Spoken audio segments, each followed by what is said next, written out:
Vamos nessa página 44. A partir de agora, essa aula está sendo gravada. Ok? Página 44, dando continuidade no assunto. Tenho e vou terminar esse capítulo hoje e, quem sabe, já iniciar o próximo capítulo. É certo? E o quê? Para terminar, não. A gente está na 44.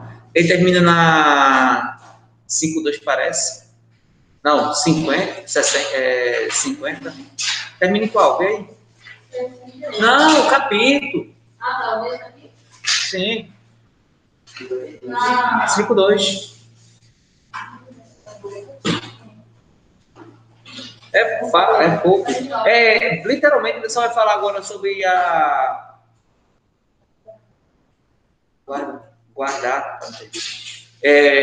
Literalmente, ele está falando sobre a Revolução Praieira que ocorreu aqui em Pernambuco, que é o início, e depois a Guerra do Paraguai. Tá certo? Só vai falar sobre isso. Aí ele estava falando nesse capítulo. Esse capítulo, nessas páginas. Deixa eu aumentar, tá? Zoom.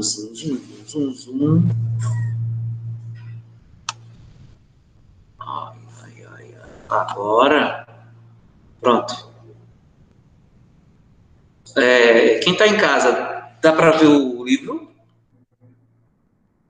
Sim, professor. Dá sim. Tá pronto. Então, dando continuidade no assunto, vou falar sobre a Revolução Praieira, que foi uma revolução liberal que ocorreu aqui em Pernambuco. Vamos dizer que foi a última grande revolução do Brasil desse período, tá certo? Ela foi a última grande revolução do Brasil. Então, o Brasil ele passou por vários movimentos separatistas, e a Revolução Praieira foi a última dela. Ok? Então, como eu falei para vocês, foi um movimento liberal, liderado pelo Partido Liberal, que formaram o Partido Praeiro. Tem esse nome Praeiro porque os participantes eles faziam parte de um jornal. Esse jornal, a sede desse jornal, ficava na Rua da Praia, ali próximo do Mercado São José. Tá certo? Então, na Rua da Praia, aqui em Recife. Daí o nome Revolução Praieira, porque os participantes faziam parte desse jornal localizado na Rua da Praia. O nome do jornal é o Diário Novo. E, vamos dizer, o estopim e o contexto, Júlia, para essa revolução é que a população brasileira pernambucana estava insatisfeita com a situação de pobreza e a riqueza nas mãos de poucas famílias. Não sei se eu falei para vocês que da família Cavalcante. Então, ela era dona, essa família Cavalcante, ela era dona de a maior parte dos engenhos daqui de Pernambuco. Então, a riqueza estava nas mãos dessa família, a família Cavalcante. Tinha até um adágio, né, popular, um ditado popular que dizia que quem não fosse Cavalcante era cavalgado. Por causa da riqueza,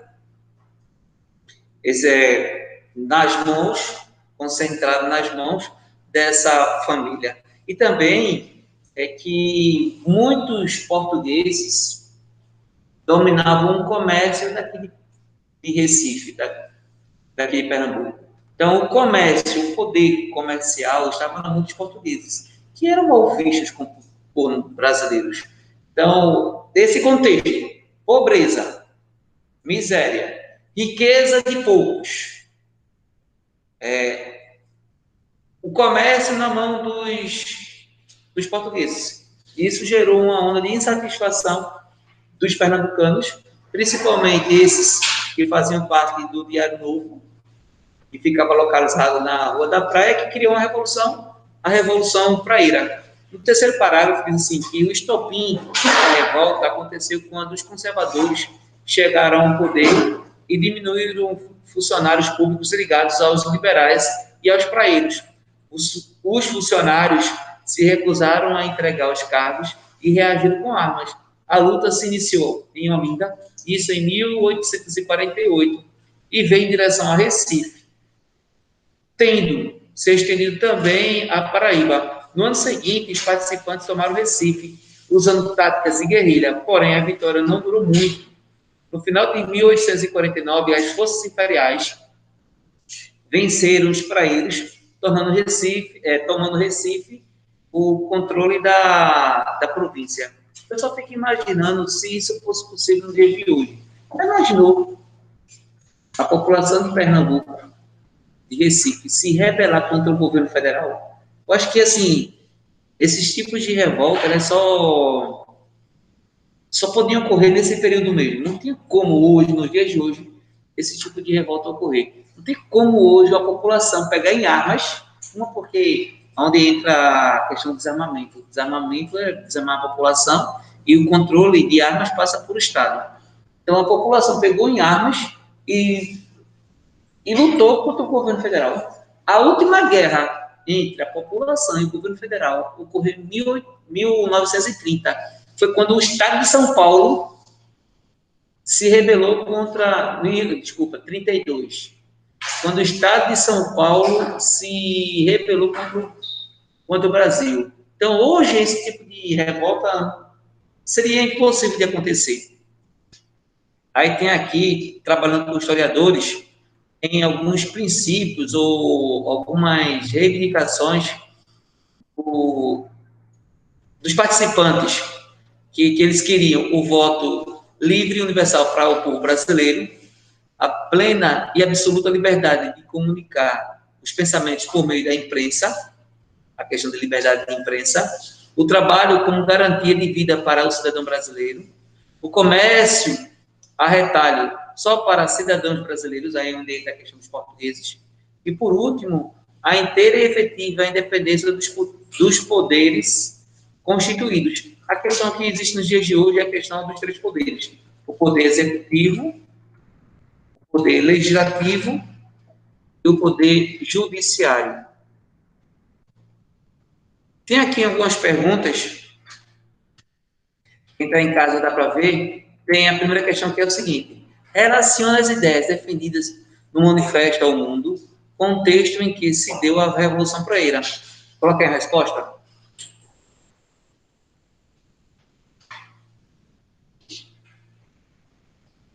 Uma das ideias mais presentes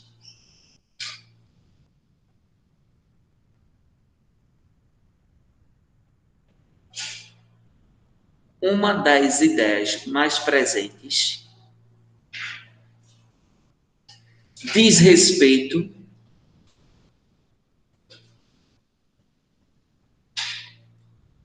ao terceiro e quarto princípios, repetindo, umas das ideias mais presentes de respeito ao terceiro e quarto princípios, vírgula, pois estes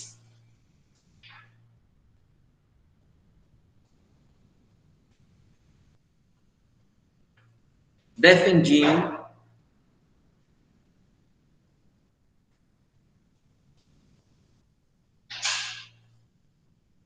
o trabalho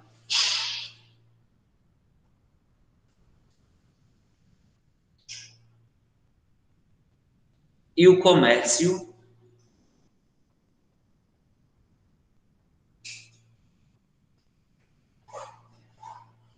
como forma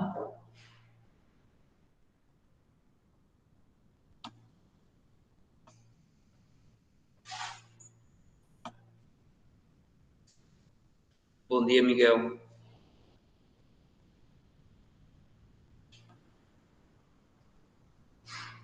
Como forma de garantia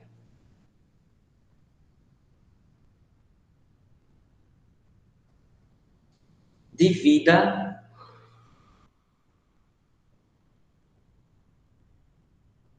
aos brasileiros. Ponto.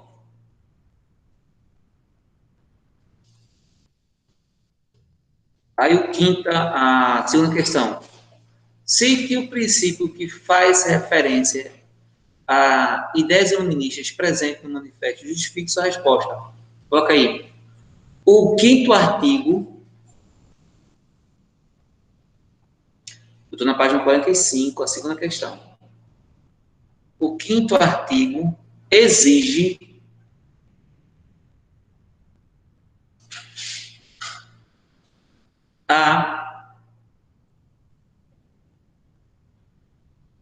abre aspas, abre aspas, inteira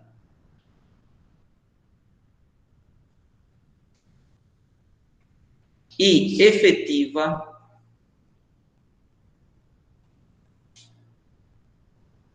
independência, inteira e efetiva independência dos poderes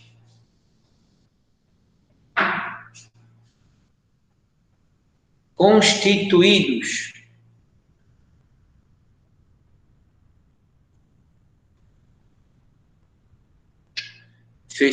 fecha aspas,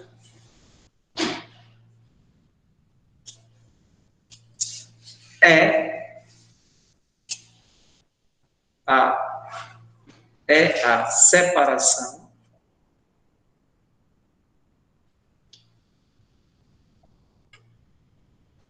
dos poderes.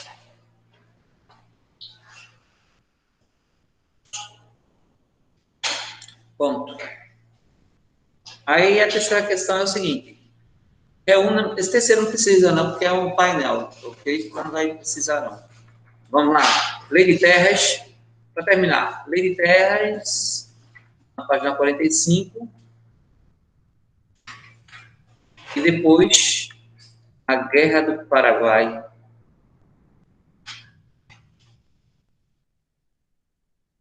Página 48.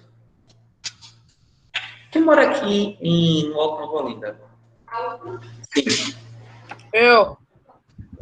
É uma rua no Alto Nova Olinda, chamada Batalha do Tuiuti. Batalha do Tuiuti. Sabia que isso é uma batalha ocorrida na Guerra do Paraguai? Vocês sabiam? Esse nome, Batalha do Tuiuti, foi uma batalha ocorrida na Guerra do Paraguai. Vocês já ouviram, todo mundo já ouviu falar da Riachuelo, né? Pronto, Batalha do Riachuelo foi uma batalha ocorrida na Guerra do Paraguai. Vocês não sabiam. Vamos lá. Lei de Terras, 1850. Com o fim da Revolução Praeira, o governo passou a se preocupar com a questão da posse da terra, pois desde o período colonial, as glebas, isto é, as porções de terra no Brasil, eram vendidas através da posse, compra ou doação da coroa. Com a criação da Lei de Terras, a compra passou a ser a única forma de aquisição de propriedade. Basicamente o seguinte, antigamente, vê como era fácil, você chegava com sua família, ia para um lugar, ninguém estava plantando nada. Você desmatava aquela área, começava a plantar. Você pedia ao imperador o documento daquela terra e o imperador te dava o documento daquela terra. Era assim. Então, era a questão mais da posse. Então, para você ter terra naquele período, você ia para uma região, plantava e depois pedia ao imperador a posse daquela terra. A terra era minha. Só que depois da lei de terras, isso mudou. A única forma de ter terras agora seria a partir da compra. Isso ajuda ou dificulta pessoas de ter terras? Dificulta. Por quê? Você tem que ter um poder aquisitivo. Antes não, você só era ir num lugar que não tinha ninguém, e como estamos falando aqui de 1848, tinha muitas terras que não tinham ninguém, aí você vai lá e plantava a sua terra. Você plantava seu produto na sua terra, depois pedia a posse daquela terra ao imperador. Só que aí vai mudar devido a quê? Devido a que você só pode ter terra a partir de 1940, 50, só a partir da compra. Então, você tem que ter compra. Isso vai fazer com que haja uma concentração de terras. Só quem ia ter terras é quem tivesse dinheiro para poder comprá-las. Aí tem lá. Essa mudança ela se deu principalmente, sabe o quê?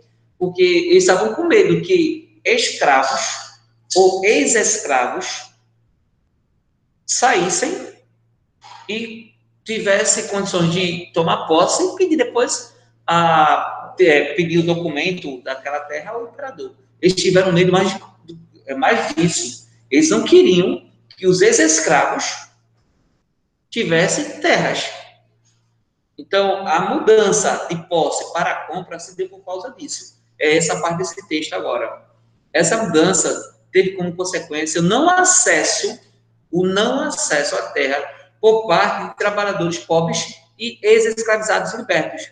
Essa medida atendia aos interesses de fazendeiros e latifundiários, que são grandes proprietários rurais, que estavam interessados a ampliar os seus domínios e suas plantações, além de conseguir mão de obra mais barata para as atividades agropecuárias, uma vez que poderiam ceder parte de suas terras aos que não conseguiam adquiri-las em troca do trabalho. É o que nós chamamos de meia.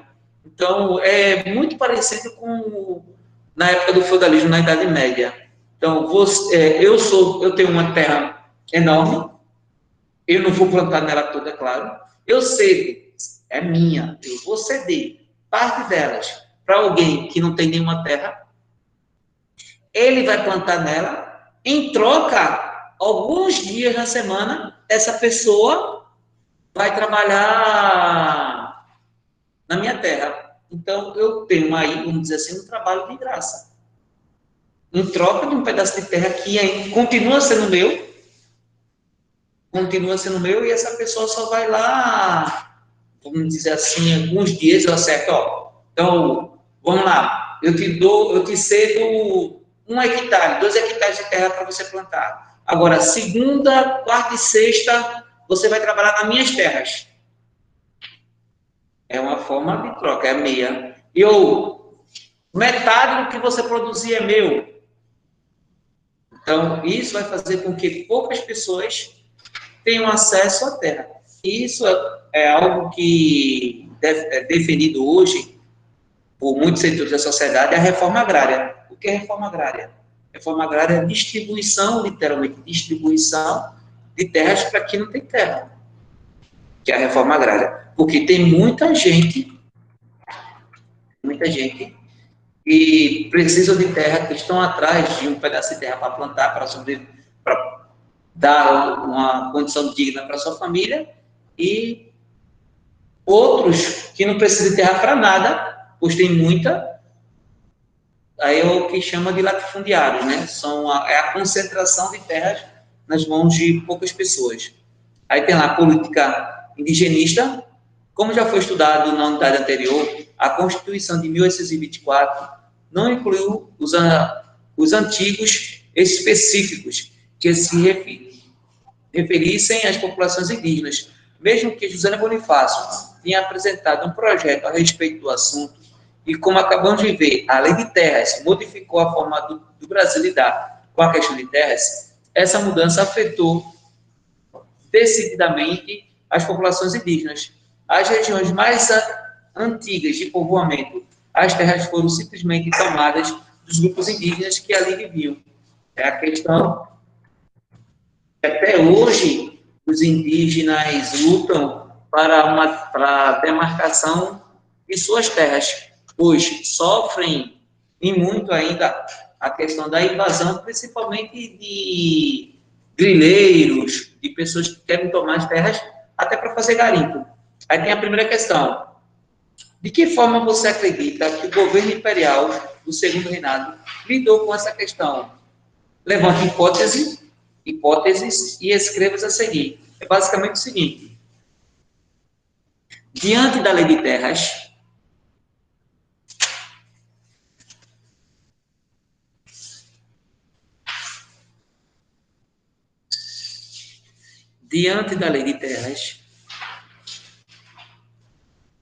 vírgula, que atendia. O senhor pode repetir, porque travou um pouquinho aqui. Tá vendo? Diante da lei de terras. É só isso. Ah. Diante da lei de terras, vírgula, que atendia aos interesses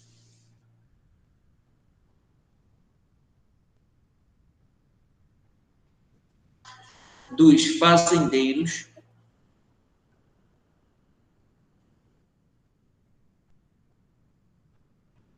e latifundiários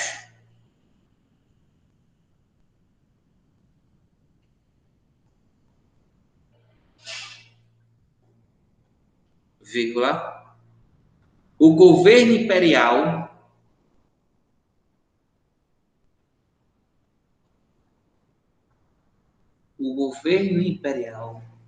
não se interessou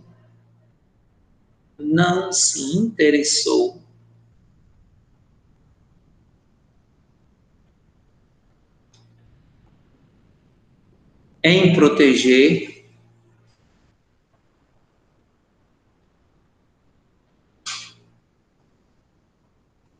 as terras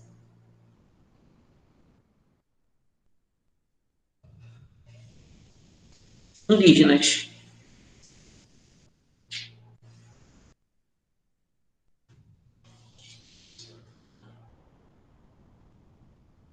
Ponto. Aí nessa página, temos, na página 46, tem uma fotografia de mulheres preparando alimento, mulheres indígenas preparando alimento. Aqui, vocês, porque vocês, assim, é algo que foge muito da nossa compreensão. Vocês já viram algum tipo de reportagem com relação, ou, por exemplo, alguém aqui é evangélico? Assim, na igreja que vocês fazem parte,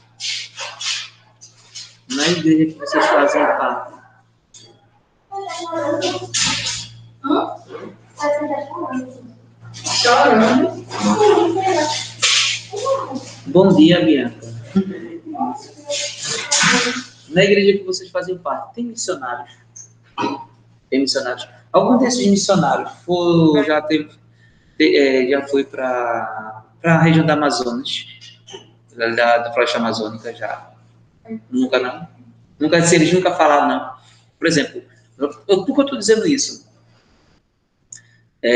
Há uns 3 meses, teve na igreja onde eu faço parte, teve uma menina que era missionária, ela foi para a região do Amazonas, ela disse assim que é uma pobreza muito grande. E para eles, é uma coisa que chocou muito ela, é que os pais, de procura, os pais entregam as filhas para prostituição. Os pais entregam suas próprias filhas para prostituição. Os pais entregam as filhas para, assim, pois não tem, lá não tem recurso. Eles exploram as próprias filhas. Vê que loucura. Ela, assim, foi algo que chocou muito ela. Algo que chocou bastante.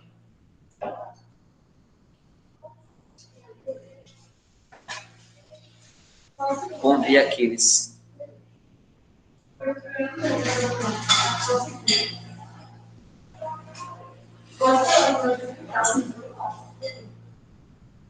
Foi algo que chocou bastante ela. Ela ficou horrorizada ao saber disso. Mas, assim, aí a desculpa é porque lá não tinha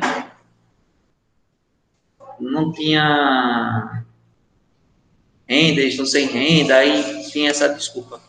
Mas ela ficou perplexa com relação a isso. Aí tem lá, página 46, para quem chegou agora. Para quem chegou agora, eu já fiz aqui algumas atividades. Tanto que chegou agora presencial e quem chegou em casa. Eu já fiz algumas atividades. Vocês procurem depois dessa aula, tá certo? Que ela está sendo gravada, para vocês fazerem essas atividades. Não foram muitas, parece que foram 3, 4 questões só, mas já foram feitas, tá certo? Eu estou na página 46, para terminar esse assunto agora. O único documento oficial que temos a respeito do que foi chamada política indigenista é o regulamento acerca das missões de catequese e civilização dos índios, aprovado pelo Conselho de Estado em 24 de julho de 1845. O regulamento defendia o retorno das missões nas aldeias indígenas, com o objetivo de torná-los, aí onde entra os índios, não eram considerados pela política pública brasileira civilizados. Então, a catequese voltaria para aqui, a catequese dos padres jesuítas voltaria para o Brasil, porque eles foram expulsos, para poder tornar os índios brasileiros civilizados. Literalmente, fazendo com que eles esquecessem a cultura, a língua, prova tanto que, mesmo que você não tenha ciência disso, aqui em Pernambuco tem tribos indígenas. Pesqueira mesmo tem não sei se é Chucurus, que é lá em Pesqueira, tem tribos indígenas. Então você não precisa para a região da floresta amazônica para ver tribos indígenas, não. Só basta vir aqui em Pernambuco mesmo. Tem tribos indígenas. Aí você vai dizer, mas é índio, é índio. Mas não tem nada a ver mais com a cultura, assim. Houve a questão do processo de aculturação. Eles foram obrigados a absorver a cultura portuguesa, a cultura europeia e agora a cultura brasileira. Então, para vocês terem uma noção, tem muitos desses que têm carros andam mais esportivos do que você, por causa disso, desse processo de aculturação. Não tem, alguns grupos perderam completamente a identidade indígena. Por isso, muitos livros tentam valorizar. Não sei se vocês acompanham, eu estava até prestando atenção agora,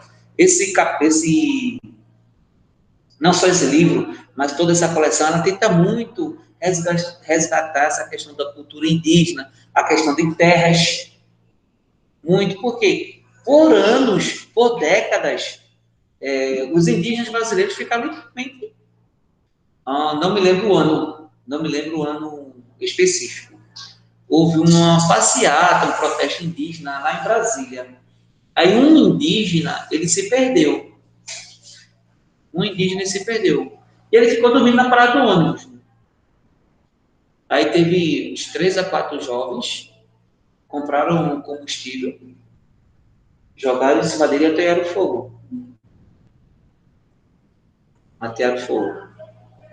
Agora imagina, né? Imagina, você pegar um ser humano, pegar combustível, jogar em cima daquele ser humano e ia tocar fogo. Aí vai dizer, porque a gente não queria matar, não. Me poupe, né? Por favor, né? Me poupe. É um absurdo, é algo. Alguém pode fazer essa pesquisa para ver qual foi o ano que aconteceu lá em Brasília. Eu não me lembro, sei lá, eu acho que 96, 97, eu acho que é um desses anos que ocorreu. Não faço a menor ideia de quando foi que ocorreu. Mas vi que é absurdo. Novamente,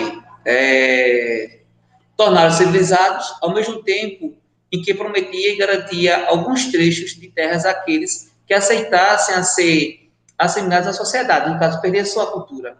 Aqueles que aceitassem deveriam, aos poucos, afastar-se da vida selvagem e, então, tornariam-se mão de obra. Por outro lado, os que não aceitassem estariam declarando guerra no entendimento do governo e poderiam ser perseguidos e abatidos, mortos.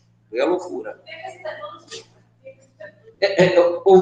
Por isso que a escolha fica, aceita e morre, e você vai morrer culturalmente, você vai perder essa cultura, ou fica, luta e morre. Então, a saída são poucas. É nesse período que os cientistas se voltaram à questão indígena e criaram teorias sobre a humanidade, e não dos povos indígenas. Cornelius de Paul afirma que os indígenas eram a degeneração da humanidade. Veja que cura. Degeneração da humanidade, representando o envelhecimento humano e, portanto, caminhavam para a extinção.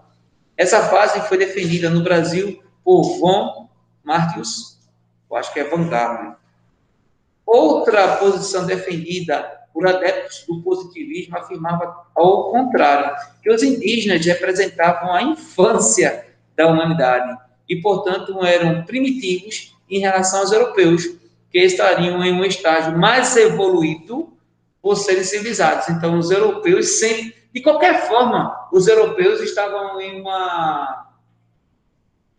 um patamar melhor do que a visão indígena. Eles não queriam saber da cultura nenhuma, não. Eles só achavam, comparando com o europeu, que o europeu estava num patamar melhor. De que forma? De que forma? De duas maneiras. Uma, os índios eram velhos. Então, vamos lá. Você tem toda a sua força. Comparado com seu avô. Quem aqui tem bisavô? Quem tem aqui um bisavô? Ninguém tem bisavô, não. Quem tem um avô bem velhinho? Quem tem avô bem forte? Então, é comparado você, imagina, vou comparar Luiz, toda a força do mundo com o seu avô. Então, uns achavam que o indígena era a humanidade envelhecida. Qual a tendência natural das coisas para uma pessoa velha? É passar mais anos do que você ou morrer primeiro? E o outro lado é o positivismo, que comparava os indígenas como uma criança, um ingênuo, uma criança. Eu estava brincando aqui com o Júlia antes de vocês chegarem, quando eu disse, eita, Júlia, aquela menina linda é tua irmã, ela não é minha sobrinha. Vamos lá. Quem tem mais força? Quem tem mais consciência? Você ou sua sobrinha de anos? Então, em qualquer das duas visões, o indígena sai perdendo. Qualquer das duas visões, o indígena. E eles não queriam saber da cultura, das tradições milenares passadas de forma oral dos indígenas, não queriam saber de nada. De nada. Como eu falei para vocês, até hoje na Amazônia, tem populações indígenas que passam fome, porque não tem. Ah, vive da pesca. O que é passado na televisão é só parte bonitinha, né? Mas a realidade essa pessoa falou que para tirar foto é R$2. Por exemplo, deixa eu tirar foto tua, deixa eu tirar uma selfie contigo, R$2. Ela disse que tudo é R$2. Tudo. Oi? Por favor, a gente está falando sério. Eles não têm outra renda. Eles não têm outra renda. Ah, vai lá.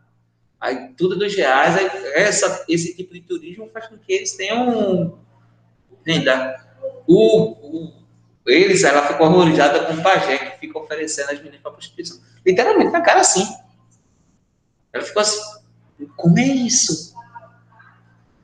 Tua própria filha, como é isso? Então ela ficou horrorizada com relação a isso, para vocês terem uma ideia. Vamos nessa, página 47.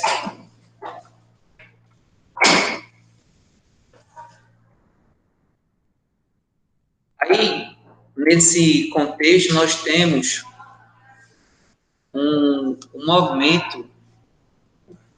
Quem é literatura? Iana é literatura com vocês, não é isso? Iana já passou, já mencionou um livro chamado Iracema. Vocês já leram esse livro, Iracema, de José de Alencar? Nunca viram, não?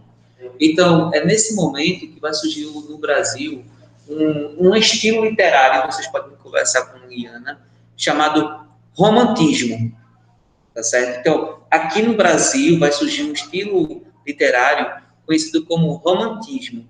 Esse estilo literário ele vai estar muito presente com relação à questão indígena brasileira.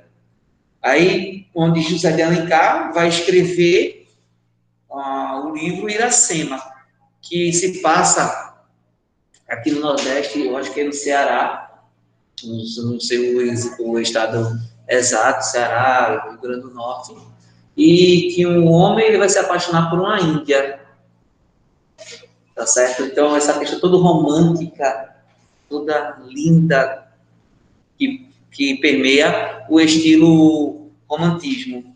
Então, oi? Deixa eu fazer a pesquisa aqui. Deixa eu fazer aqui do livro de Iracema, de José de Alencar. Iracema.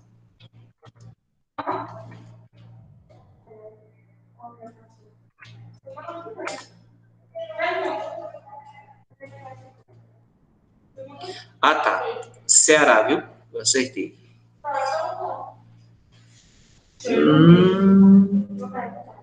Esse livro é... Agora sim, eu só li esse livro uma vez só, faz muito tempo. Iracema é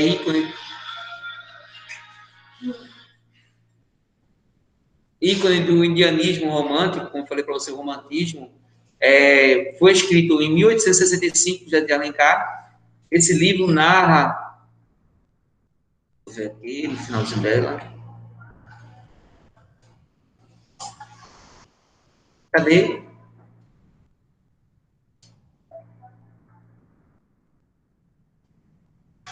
Mas vocês terminam felizes para sempre, ou ela morre?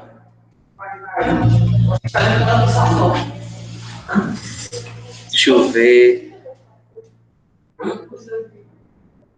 Era morte, George, era morte. Calma, deixa eu ver, tá?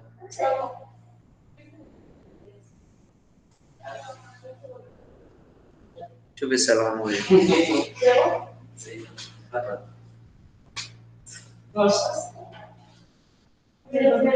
Ela morre, então lá no finalzinho.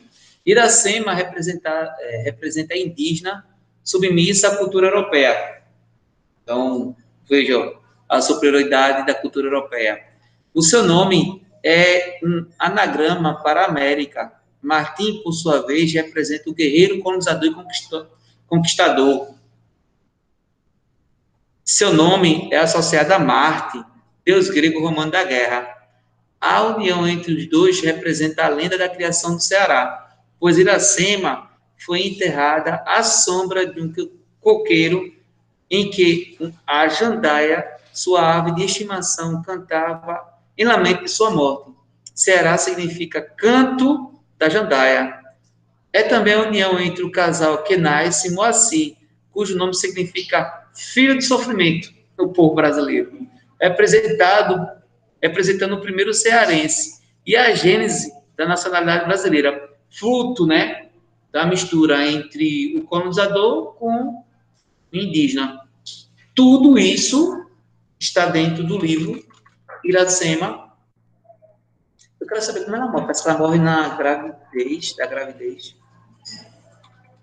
Eu vou parar, vou sair daqui. Mas esse livro ele é belíssimo. Aí tem aqui, de olho na imagem, as concepções produzidas a respeito da humanidade dos povos indígenas se uniram à necessidade, ao longo do século XIX, de criar uma nacionalidade para o Brasil. Lembre-se que, até 1822, o Brasil era colônia de Portugal e que as colônias não eram reconhecidas como pertencentes a uma nação. Esse processo foi iniciado ao longo do século XIX. Essa necessidade foi, aos poucos, suprida pelo IHGB, o Instituto Histórico Geográfico do Brasil, criado em 1838, com incentivo de Dom Pedro II, justamente para que se construísse uma história para a nação brasileira. A partir daí é que nasceram os chamados heróis da nação, como Tiradentes, Dom Pedro I. Outras áreas que trabalhavam para construir a nacionalidade brasileira foram a literatura e as demais artes, que no período ficaram conhecidos como o nome romantismo. Aí a foto. Moema, o Vitor Meirelles, em 1866, Museu da Arte de São Paulo. Aí tem lá 3 perguntas. Essas 3 é o seguinte. Vitor Meirelles foi um dos principais artistas que trabalharam para a construção da nacionalidade do Brasil. Na obra Moema, que vocês estão vendo aí, ele retratou a personagem do clássico poema épico Caramuru, escrito em 1781. Realizou uma pesquisa para descobrir os principais aspectos do romantismo brasileiro e explique quais de suas características aparecem no quadro de Meirelles. A segunda questão. Relacione o que estudamos sobre a política indigenista durante o segundo reinado ao fato de Meirelles ter retratado um indígena com traços europeus, o que explica a atitude desse autor. E, por último, em grupo, discuta qual é a cara do Brasil hoje e crie uma ilustração que sintetize essa aí você não precisa, né? Um desenho. As conclusões obtidas na conversa. Vocês poderão utilizar os recursos tecnológicos que estiverem disponíveis. Aí eu pergunto a vocês: o brasileiro ele tem cara? O brasileiro ele tem cara? O brasileiro ele tem uma característica principal? Oi? Qual? Qual é assim, se você fechar os olhos e imaginar um brasileiro hoje, ou a característica, fica fácil. Se você fechar os olhos e imaginar, qual é a característica de um japonês? Cuidado com essa palavra, viu? Não existe essa questão de bom ou ruim. É sério. É porque assim, bom é qualidade, bom é caráter. Ele pode ser liso, crespo, até hoje tem números, né? Então, fulano tem cabelo bom, não, cabelo ruim. Não, não é bem assim. Fulano tem o cabelo liso, fulano tem cabelo crespo, ondulado, tem tantas. Como eu falei para vocês, um japonês, qual é a característica? Cabelo escuro, né? Muito preto, liso, olhos puxados, branco ou moreno? Em branco. Um alemão. Loiro, olhos azuis, bastante loiro alto. Um indígena. Cor mais avermelhada, né? Cabelo escuro, liso. Né? Você tem essas características. E o brasileiro? Bem que indígena é brasileiro.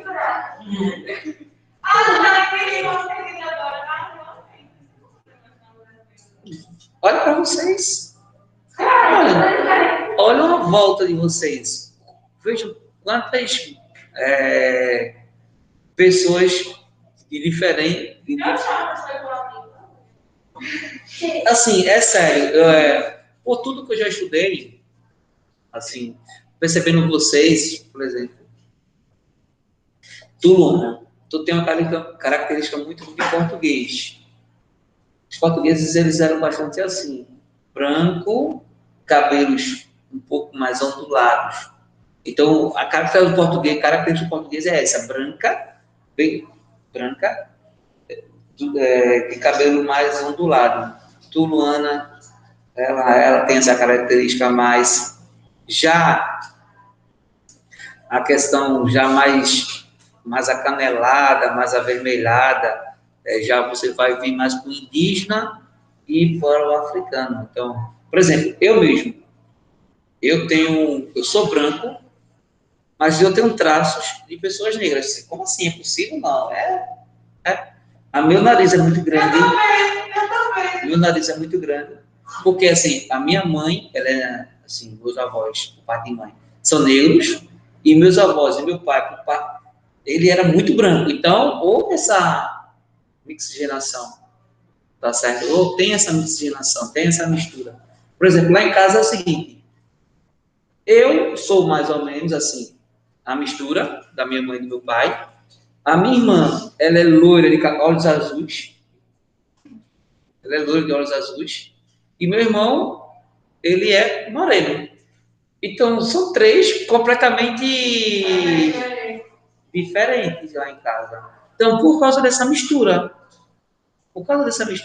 Mistura do indígena. Agora, sim, claro que muito dessa mistura é feita de forma violenta. Muito dessa mistura. Vocês, no livro que eu estava falando para vocês, um resumo sobre Iracema. Iracema é a indígena, representando o indígena brasileiro, o que foi, vamos dizer assim, conquistado, entre aspas. Já Moacir, né, que é a mistura do filho dos dois, e o outro é o conquistador. Então, você tem toda essa característica. Tem pessoas de traços mais escuros, mais negros, aqui no Brasil. Aí onde entra características de pessoas vindos da África, não vieram porque quiseram, não. Vieram escravizados. Vieram escravizados. Você tem essa questão. Vocês já viram a questão do cabelo crespo, né? Tem. Não do passado, mas existe hoje uma modalidade chamada trabalho escravo, trabalho análogo à escravidão. Acontece muito, não no passado, hoje. Por exemplo, Brasil, São Paulo, recebe muito boliviano, chileno, venezuelano, para trabalhar em fábricas de confecção. Fábricas de confecção. Essas pessoas trabalham literalmente de forma escrava. Literalmente de forma escrava. Trabalham com prato de comida. Claro que não é naqueles moldes de tronco, de nada. Mas trabalham com prato de comida em condições péssimas. Em péssimas condições. Tá certo? Coloquem esse 47 para casa. O primeiro e o segundo apenas. Não.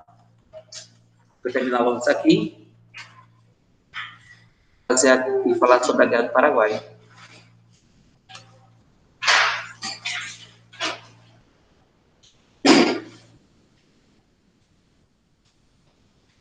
Ai, meu Deus, ainda não pode tomar tempo, não.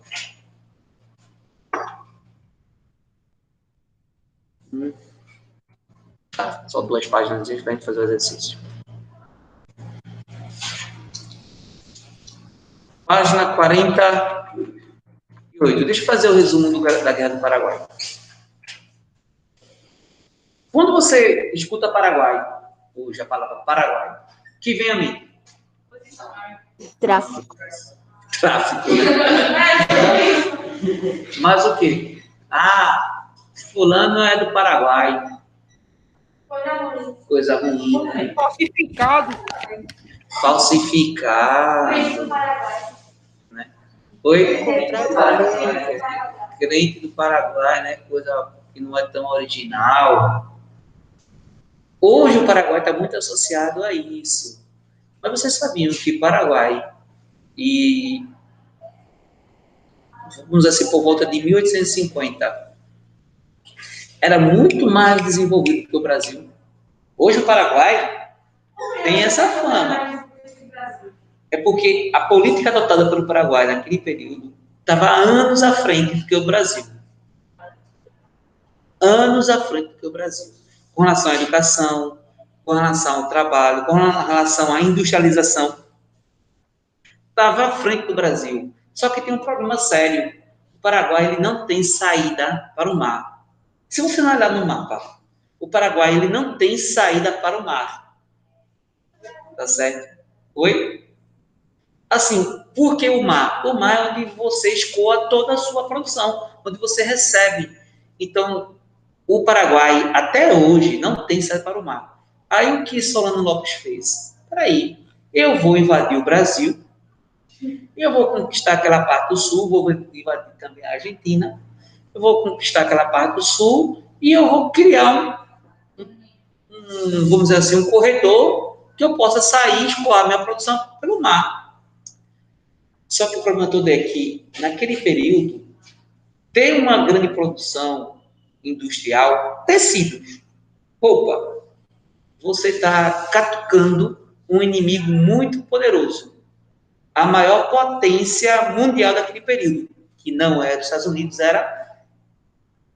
Quem era a maior potência, mais ou menos? A gente escuta muito falar sobre esse país. Inglaterra. Isso mesmo. Você começa a questionar, catucar a Inglaterra. E a Inglaterra se viu ameaçada aqui pelo Paraguai. E começou a... Tá entendendo aquele amigo, entre aspas, amigo do cão? Tu vai deixar, Você já viram aquelas brigas onde o amigo tá lá, aí tem 2 meninos, um olhando para o outro.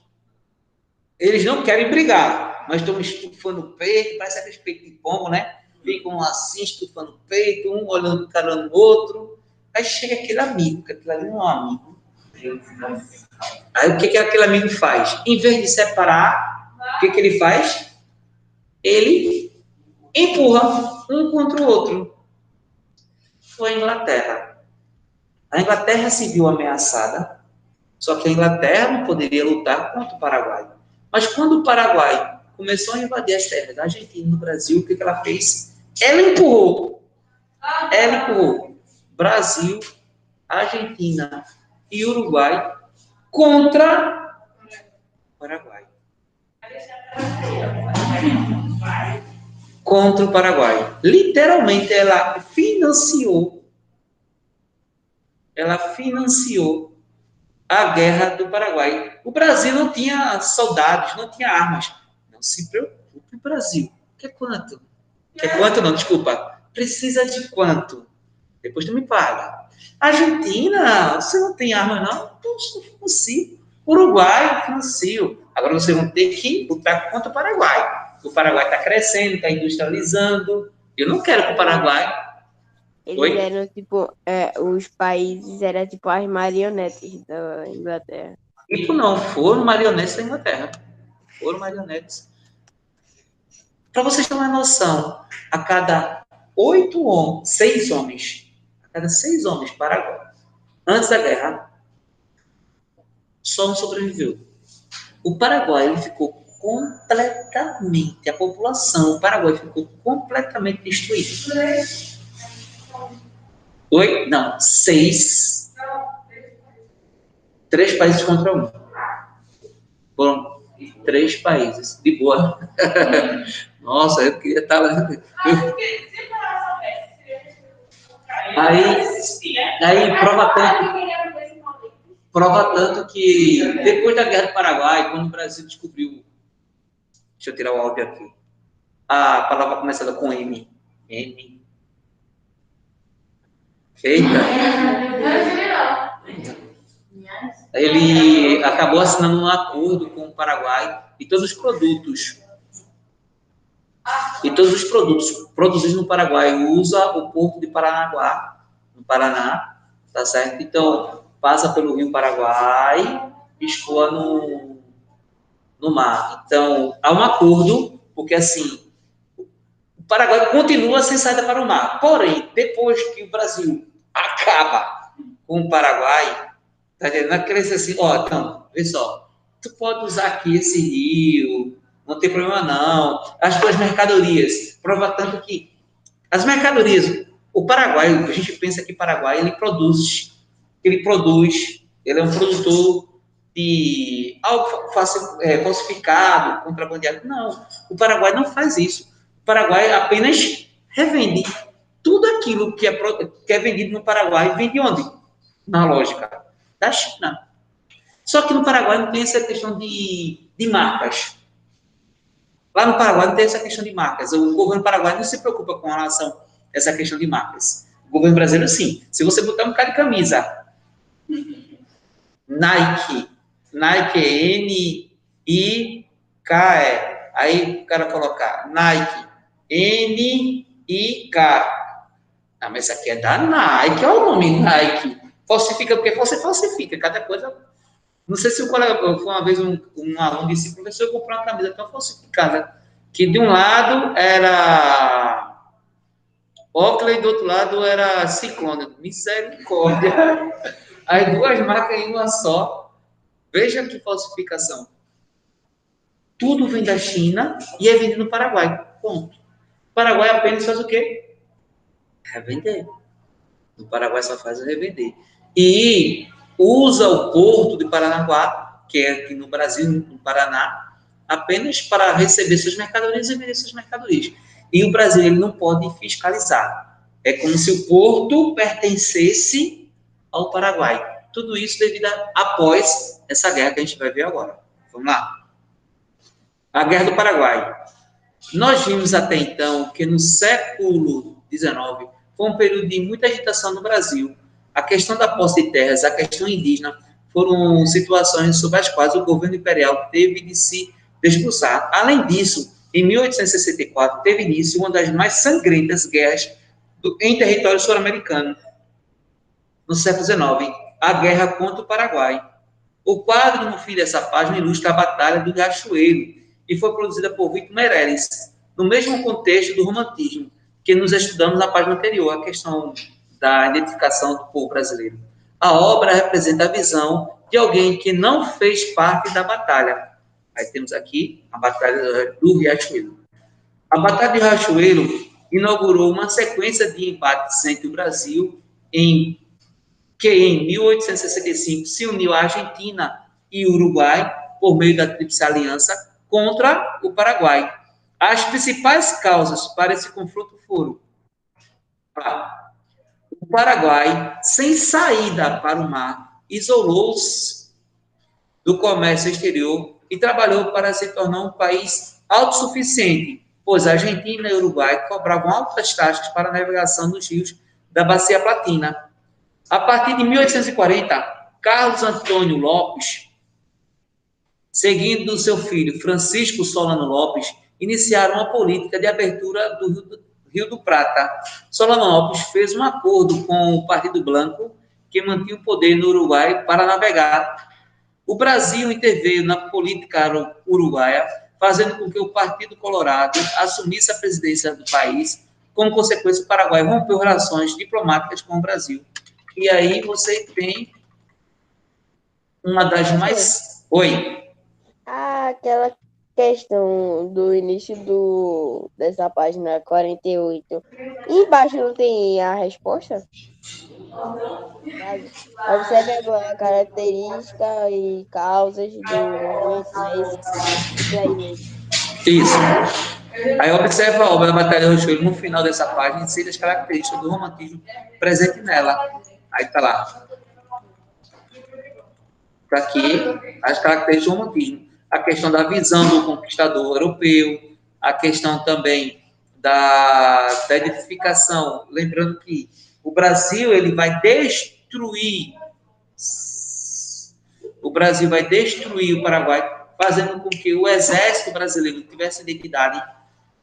Na lógica, vamos lá, quem vai ser escolhido para comandar as tropas brasileiras? Chuta.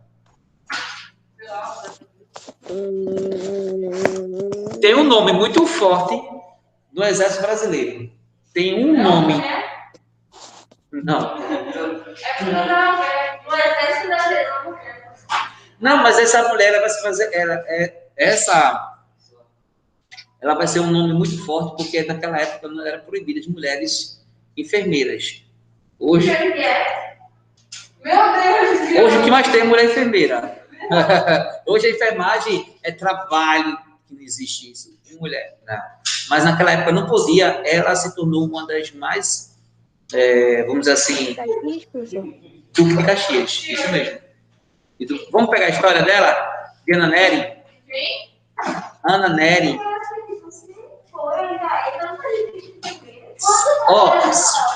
Ana Nery. Vocês sabem, já ouviram falar desse termo, Ana Nery? Quando você faz enfermagem, você se torna técnico de enfermagem, que é o ensino médio. Alguém aqui tem mãe, pai, tio, um parente técnico? A minha mãe tem a faculdade de enfermagem. Pronto, é a faculdade que eu quero chegar. Técnico de enfermagem é o ensino médio.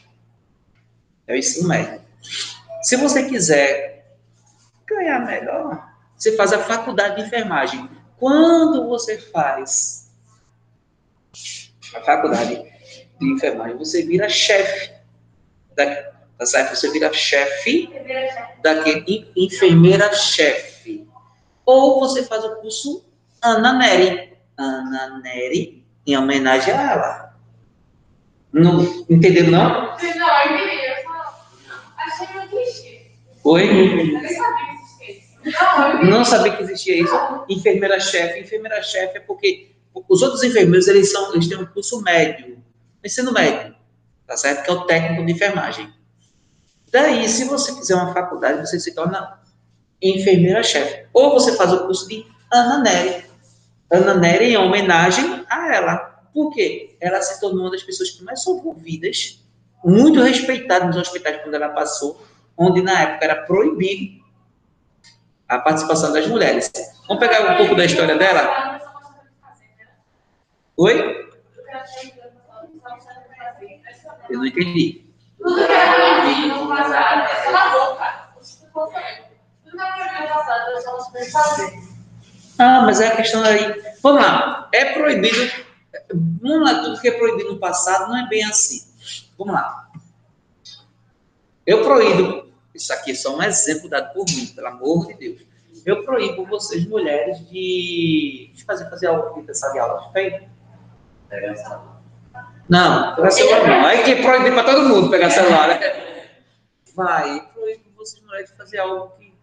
Pronto, proíbo vocês, mulheres. Vamos. Imagina que a quadra está liberada. Eu proíbo vocês, mulheres, de participar dos esportes na quadra. Aí você, qual é a pergunta? Que bom. Por quê? Por quê? Porque é proibido. Esporte não é coisa de mulher.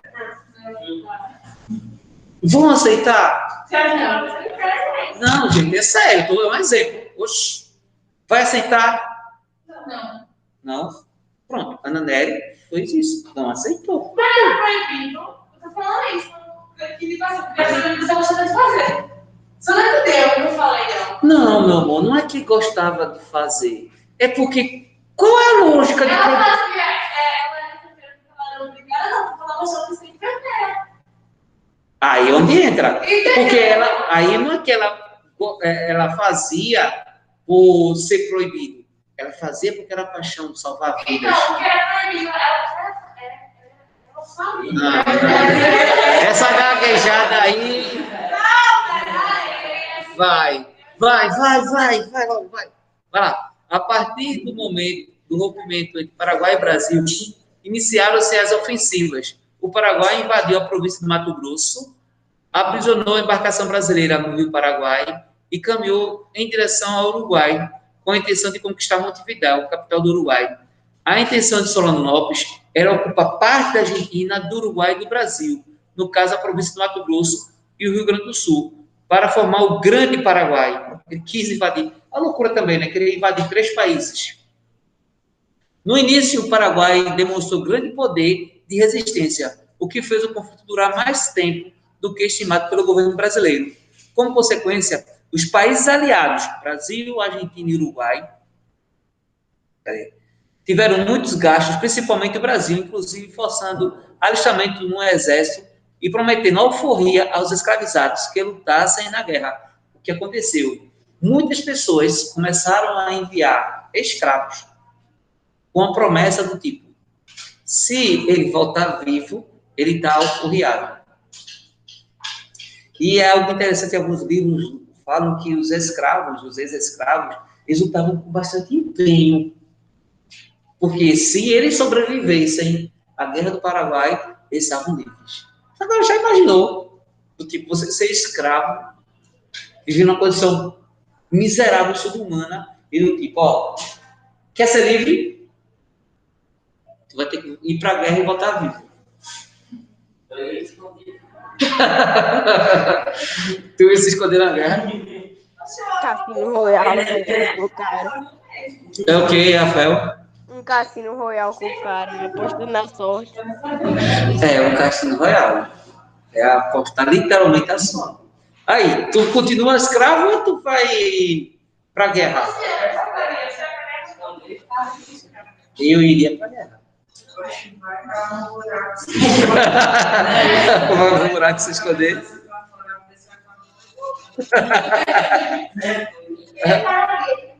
Assim, os soldados brancos brasileiros admiravam muito a coragem dos negros, na forma de luta assim, que parece quando mais você não quer que aconteça algo, é o que acontece. Tipo, quanto mais você se esconde, mais parece que aparece, te procura, né? Então eles lutavam com bastante empenho a Guerra do Paraguai. Então eu acho que foi isso que aconteceu com 2020. O povo queria que fosse tão bom e ficou tão ruim. Acabou tão ruim. Aí tá lá.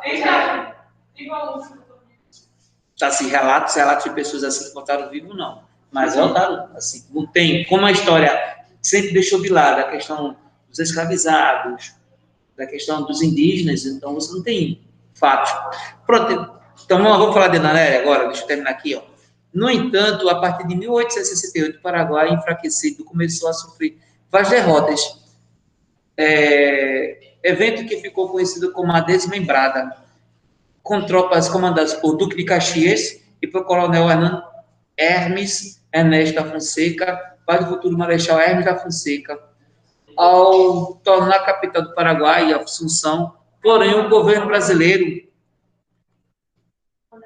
só daria por encerrada a Guerra do Paraguai com a morte de Solano Lopes, isso em 1870, efetuado pelo genro de Dom Pedro II, Luiz Felipe Gastão de Orleans, o Conde do Eu.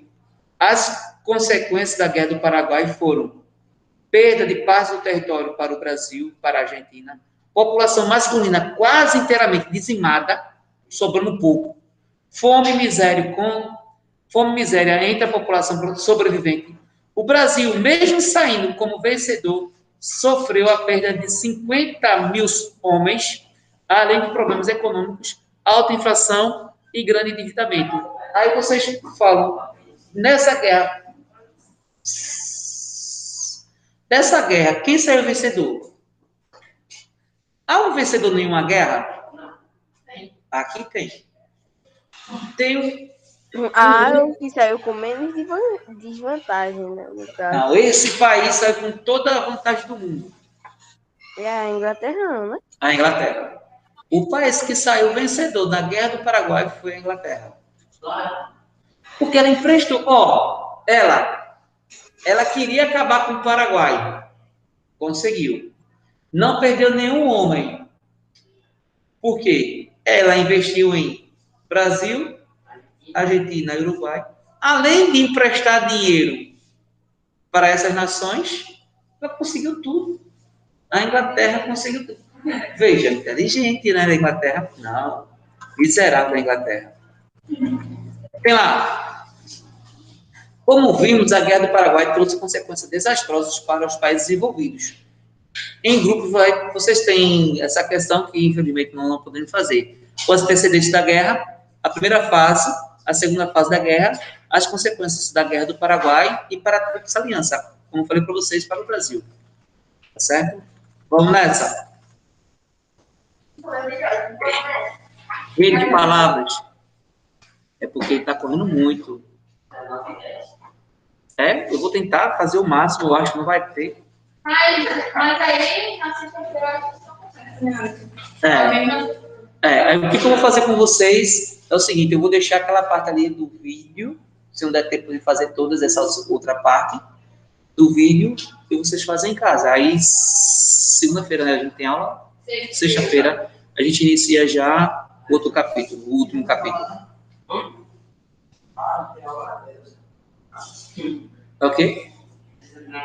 Ele tá doidinho que não tem aula, ele tá quase dormindo, ele tá dormindo ali. Ele tá dormindo ali. Tem lá, segundo Renato, política baseada em... Não. Do lado de cá, parlamentarismo é um pouco grande. Parlamentarismo às avessas.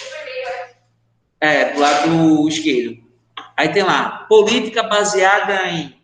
Tem Ministério da Conciliação, do lado de cá. Parlamentarismo às avessas. Parlamentarismo, esse as é craseado. Parlamentarismo, avessas, AVESSAS.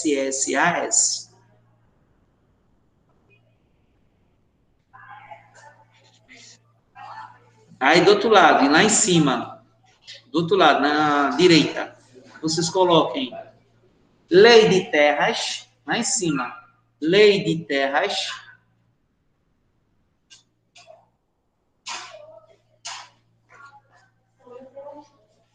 Eu estou fazendo exercício.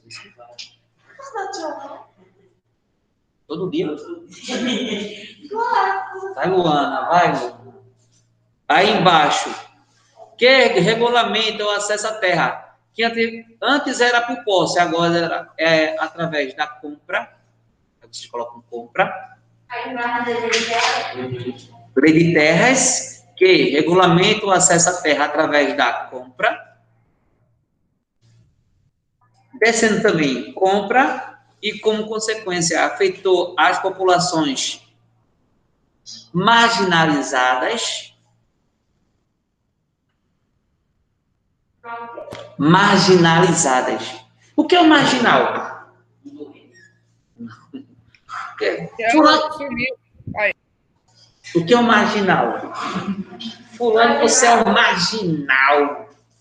É um vagabundo. Marginal, ele tem um termo, uma conotação errada nos dias de hoje. A palavra marginal está relacionada a... Excluída? Isso mesmo. É uma pessoa excluída. É quem está à margem da sociedade.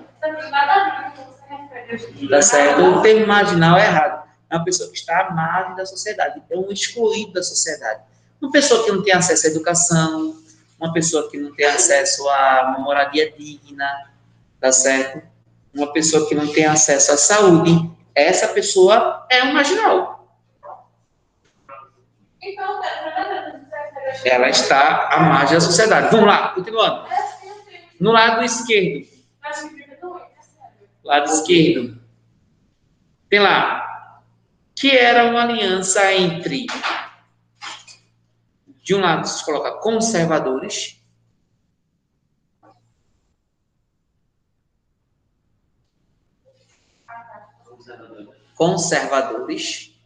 são os ricos proprietários rurais, e do outro lado liberais, liderados pela Revolução Praeira,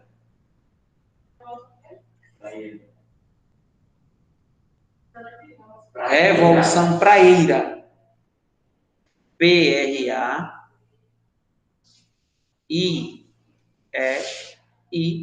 Praeira,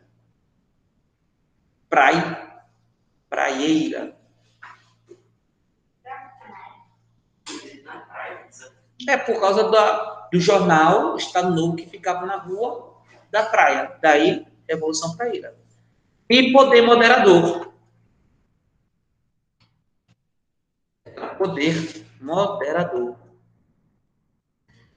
Por último, população indígena afetada pela política indigenista.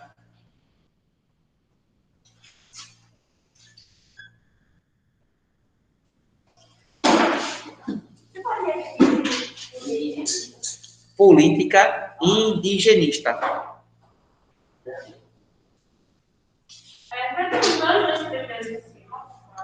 Ah, aí complica. Tá lá gravado.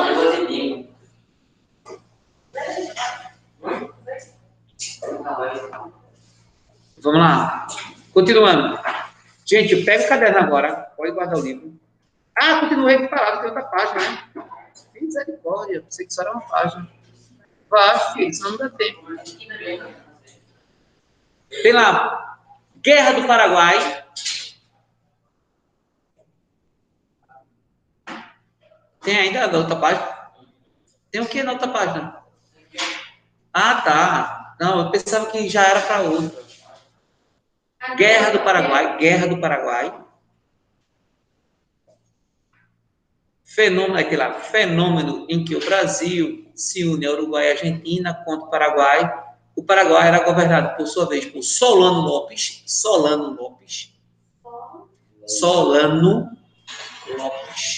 Por isso que o Paraguai foi solado com sucesso. Foi assolado mesmo. Foi sério mesmo. Quase que destruiu o Paraguai todo. Quase que acabava com toda a população masculina do Paraguai, pô. Já imaginou um país sem homens? Tá bom, vai. Que tinha intenção de formar o Grande Paraguai. Vocês vão colocar o Grande no meio. E que foi brutalmente derrotado.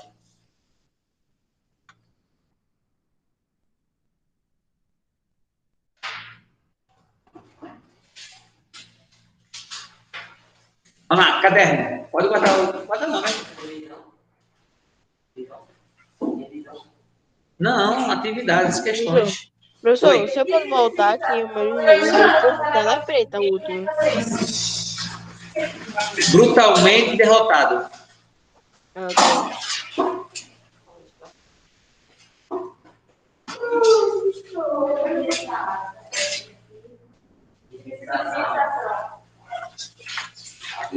que saudade de exercício de fixação. Isso era no passado, ó. Meu Deus. Eu era feliz e não sabia fazer 50 perguntas assim. Depois que matar, eu vou responder tudo novamente.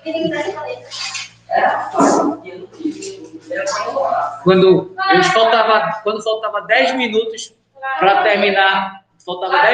terminar, a aula, exercício de fixação só sai sem terminar. Oh, meu Deus do céu, que saudade. Essa vai ser a minha maior viagem. Que saudade. Então, você vai falar o negócio? Deixa eu ver A aqui. música baseada em quem? A música baseada em quem? Vai lá, ó. A primeira questão. Quem tá em casa já consegue observar no canto esquerdo as respostas, não é isso? Estão conseguindo A já? gente só vai essa. Eu também, eu cheguei e falei, não pode ser aqui não, fique em casa, fique em casa. Estão ouvindo? Vocês estão ouvindo aí? Por favor, respondam. Estou ouvindo. Vocês estão vendo aí a resposta lá do canto esquerdo? Sim. Tá, então, tá aí, né? Já está sendo gravada. Se não der tempo de terminar tudinho, vocês peguem essas respostas, tá certo? Oi? Então, 10 minutos. Ou vocês dão um print logo.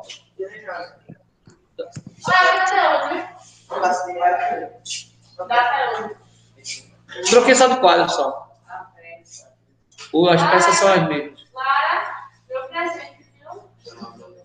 Vamos lá. Eu quero 25 hoje. A primeira questão é a seguinte. Coloque primeiro, antes de tudo, no livro, ó, quem está com o livro aberto, coloca exercícios no caderno. Se não fizer, não tem problema não. Quem está no livro. Exercícios no caderno. E quando eu for corrigir, eu sei que está no caderno de vocês. Se não colocar, não tem problema não. Vamos lá. Primeira questão. Descreva com suas palavras, de maneira geral, como era o cotidiano do Brasil ao longo do século XIX. Coloca aí. Ah, você dá a resposta, na verdade. Você pode repetir? Ou a gente... Não. Eu só li a pergunta. Ah, Descreva, porque eu não coloco tudo, eu acho desnecessário. Porque algumas partes dessas respostas fogem à própria pergunta. Deu para entender? Algumas partes da resposta fogem à própria pergunta, fazendo com que a resposta fique maior e desnecessária. Aí vocês podem fazer um resumo comparando a pergunta. Ó, descreva. Aí diz assim, é uma resposta pessoal, o aluno poderá aí citar. Aí vocês colocam aí. As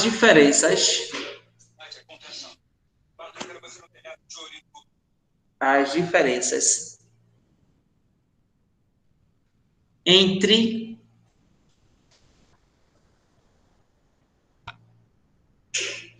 o cotidiano,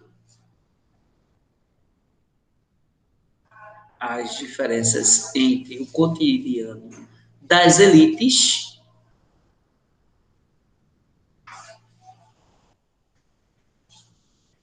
e do povo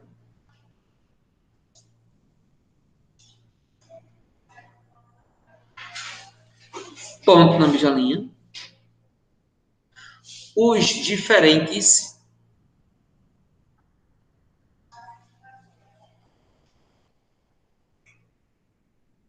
ritmos musicais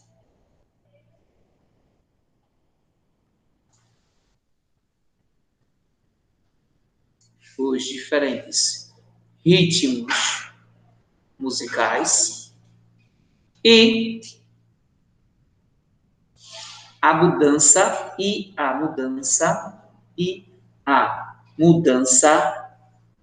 Luana, e a mudança nos hábitos, você está vendo nesse A, começando com H, e há mudanças nos hábitos culturais.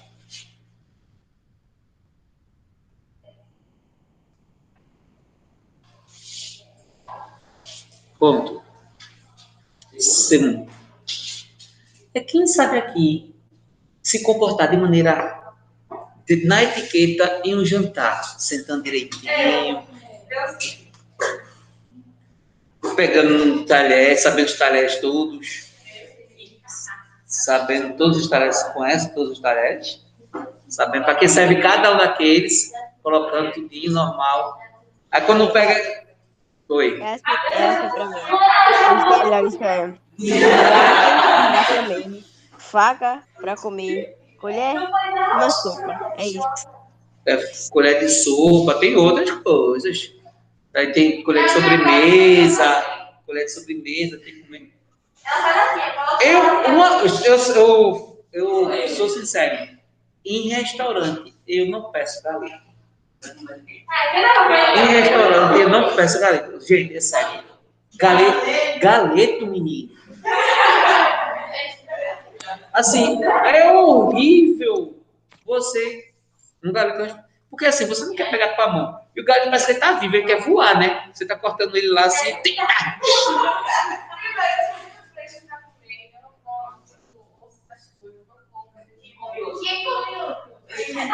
é cachorro pra comer osso. Mas você rói o osso. Mas, sério, não, você pega aquela coxa tá enorme. É muito ruim você cortar. É sério, muito. Do nada começa a musiquinha I Believe I Can Fly. Não. Ai, vai lá. É horrível. Vai, segunda questão, vai lá.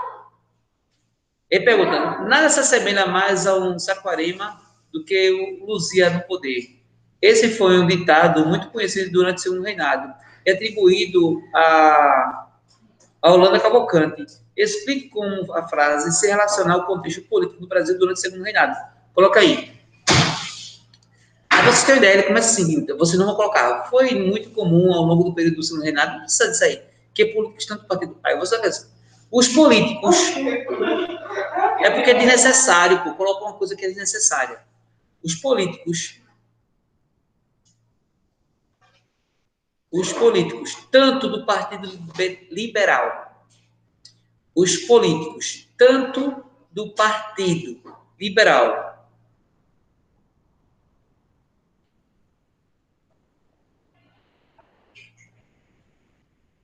quanto do Partido Conservador,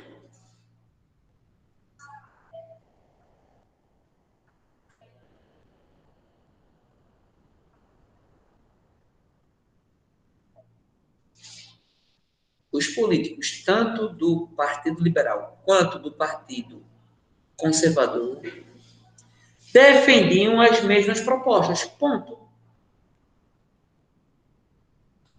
Defendiam as mesmas propostas. Ponto. Terceira questão. O parlamentarismo foi instituído no Brasil em 1847 e ficou conhecido como parlamentarismo às avessas. Cite exemplos que confirme ou não essa visão, justifique sua resposta. Tem lá. O fato, isso a gente já fez basicamente um parecido. O fato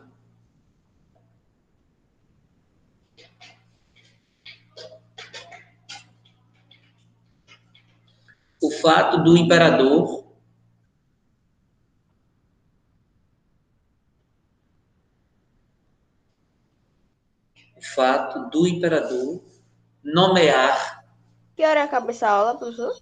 daqui a 12 minutos. O fato, né, 9h40, 9h30 que acaba? Vai. O fato do imperador nomear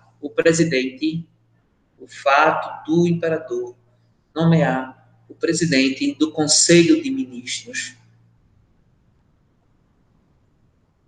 que é o primeiro-ministro. Repetindo, o fato do imperador nomear o presidente do Conselho de Ministros, de ministros, vírgula, diferente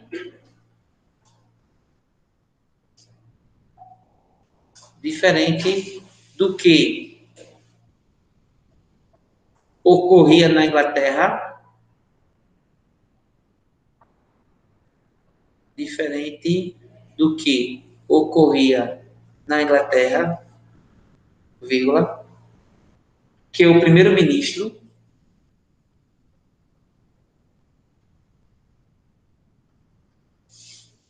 era nomeado pelo partido mais votado. Ponto. Que o primeiro-ministro, ministro, era nomeado pelo partido mais votado. A gente estudou isso aí segunda-feira, parece. Segunda não, sexta-feira. Mas Nossa, vota. imagina isso hoje em dia. Na Inglaterra é assim. Na Inglaterra é assim, pô. Na Inglaterra é primeiro-ministro. Então, você escolhe o partido e o partido escolhe o primeiro-ministro. Lembrando que lá na Inglaterra é uma monarquia ainda. A monarquia parlamentarista. Mas a Inglaterra, a rainha não manda em nada. Quem manda realmente é o... Vive forte, mais fácil eu morrer do que ela. Quarta questão. A revolução... Inglaterra, no caso, não é nada, é só um sentido figurativo, mais ou menos. Simbólico, figurativo não, simbólico. Ah, ok. Simbólico. A monarquia na Inglaterra ela tem um símbolo, tem um status, tem uma pompa. Claro que são muito ricos. A mais antiga do mundo. Não mais antiga do mundo, mas Estou assim, brincando. a pompa, tem toda uma pompa. Vai lá, a quarta questão. A Revolução Praeira foi um movimento contestatório ocorrido em Pernambuco em 1848. Analise as causas desse movimento e justifique se era válido ou não e explique o porquê. É complicado. Vai lá. As causas. O poder econômico e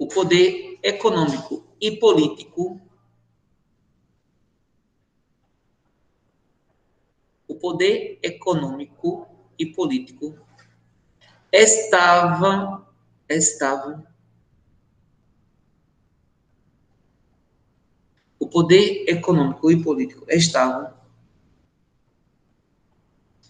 nas mãos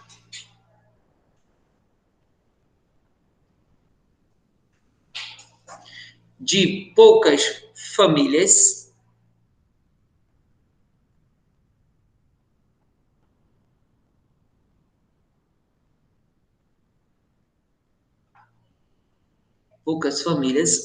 vírgula, as mais ricas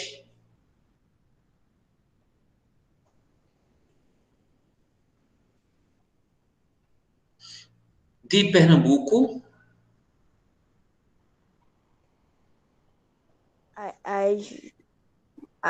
nas mãos de poucas famílias. Isso. Poucas famílias, vírgula, as mais ricas de Pernambuco, principalmente aquela família Cavalcante. Certo, Cavalcante?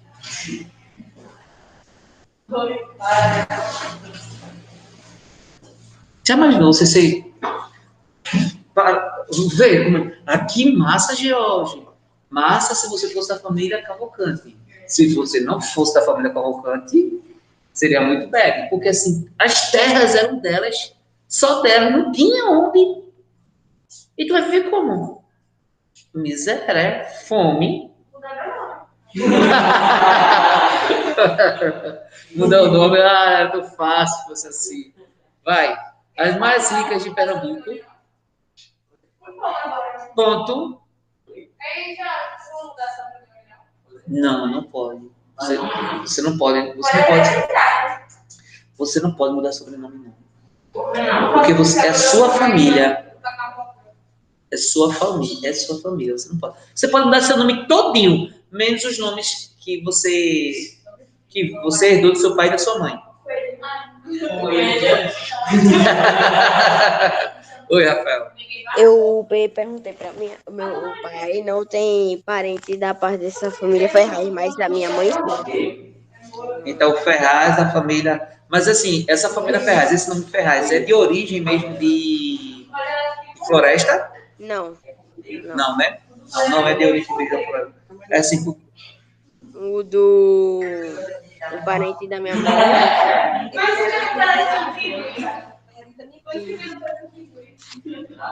Oi. Rafael? Vai, continuando. A Revolução Praieira foi um movimento revolucionário. Aí vai lá, ponto na mesma linha.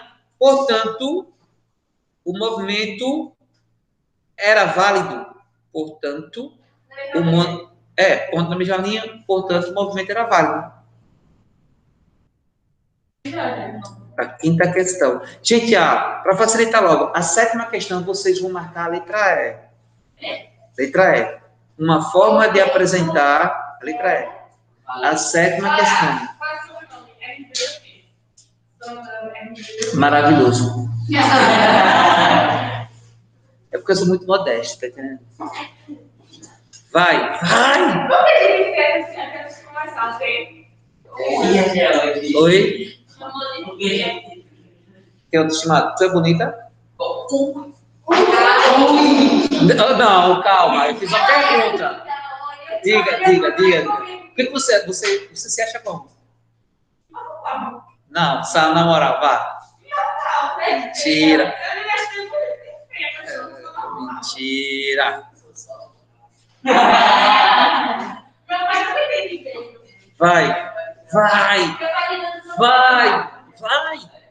Vai, quinta questão. Durante o segundo reinado, vou dar uma tocada em você, vai. Durante o segundo reinado, houve um debate muito importante sobre a questão da terra, que até 1850 poderia ser obtida por meio da posse. Ai, tchau. Tá aqui, ó, no lado, quinto e o sexto e oitavo. Vou de novo. Vou diminuir aqui, para ficar todos numa tela. Pode. Tem lá, tá aqui, ó, quinto, sexto e oitavo na gravação. Tá certo?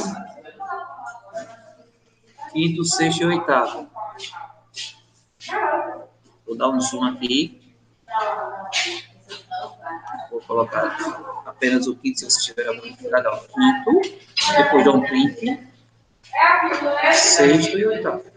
Beleza? Faltando, lembrando que você com a letra E.